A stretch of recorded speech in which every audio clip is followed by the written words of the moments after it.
ओम श्री सिद्ध भैरवाय नमः. बघा आता आपलं काय चालू आहे. भागवतामध्ये धृतराष्ट्र आणि पंडूराजा. पंडूराजाचे किती मुलं? 5 मुलं. आणि 6वा कोण? कर्ण. आणि यांचे 101 धृतराष्ट्राचे. आणि त्यांना दूध खेळून त्यांना हरवलं आणि ते राज्य घेतलं.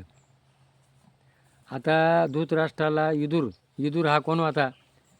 त्याला यम होता आणि त्याला शाप होता मांडव्य ऋषीचा, आणि त्याला नीच कुळात जन्म घ्यावा लागला. पण विदुर कोण होता? सात्विक होता. धृतराष्ट्र कोण? माझं आहे ते माझं आणि दुसऱ्याचं आहे ते माझं.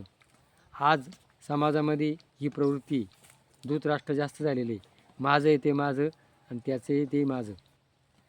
आणि मग त्यांना थोडीफार 5 गावं द्या अशी शिष्टाई करण्याकरता कोण गेला? भगवंत गेला. आणि त्याने खूप समजावलं दुर्योधनाला, अरे 5 गावं द्या. त्यांनी काय सांगितलं? 5 गावं तर काय, पण सोयीच्या टोका एवढं देणार नाही. काय ते जे पांडव आहे ते आमचे नाहीच आहे. आणि मग त्यांनी काय केलं? 5 पक्वान्नाचं जेवण तयार केलं. कोण होता? त्यांच्या आत्याचा मुलगा होता कृष्ण. ही जी मुलगी असताना आत्याचा मुलगा असताना त्यांनी 5 पक्वान्न स्वयंपाक केलं आणि चला जेवण करायचं आहे. त्यांनी सांगितलं कोणाच्या घरी जेवण करावं? ज्याचं आपल्यावर प्रेम आहे त्याच्या घरी. आता तुमच्यावर माझं प्रेमच नाही आहे आणि माझ्या घरी काही नाही असं काही नाही, माझी सोन्याची द्वारका आहे, त्यामुळे मी तुमच्या घरी येऊ शकत नाही. आणि मग विदुर बघा, अन्न दुसऱ्याचं खाल्यानं काय होतं? बुद्धी भ्रष्ट होती. आज आपण कुठंही खातो, कसंही खातो, त्यामुळं आज आपली बुद्धी भ्रष्ट झालेली आहे. आणि मग तो विदुर त्यांनी बघितलं हे दुष्ट लोक आहे, आणि तो गंगेच्या किनारी जाऊन त्यांनी झोपडी बांधली. आणि तो काय करायचा? कन्या म्हणजे काय? सात्विक अन्न. आणि मग भगवंताने आपल्या घरी यावा. ऐका महिमा आवडीची, बोरे खाय बिल्लनीची.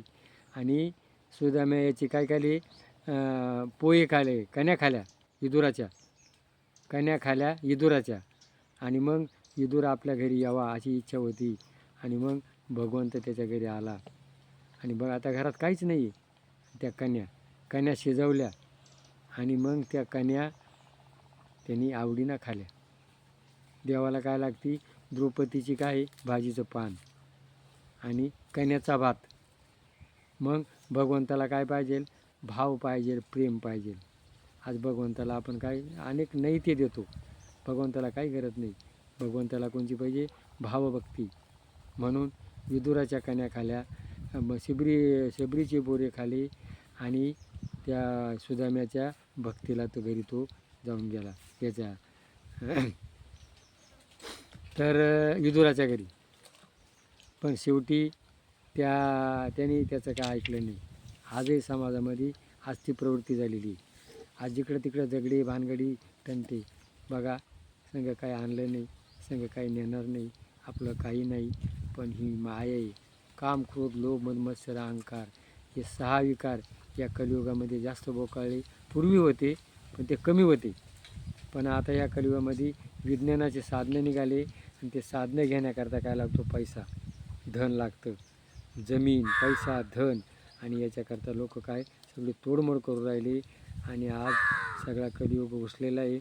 आणि या कलियुगामध्ये रंकाळ झालेलं आहे. या तरायचं असेल तर भगवंताचं नाव स्मरण करा, जगा आणि जगू द्या.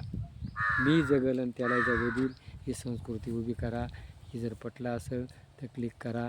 जय भैरवनाथ महाराज की जय.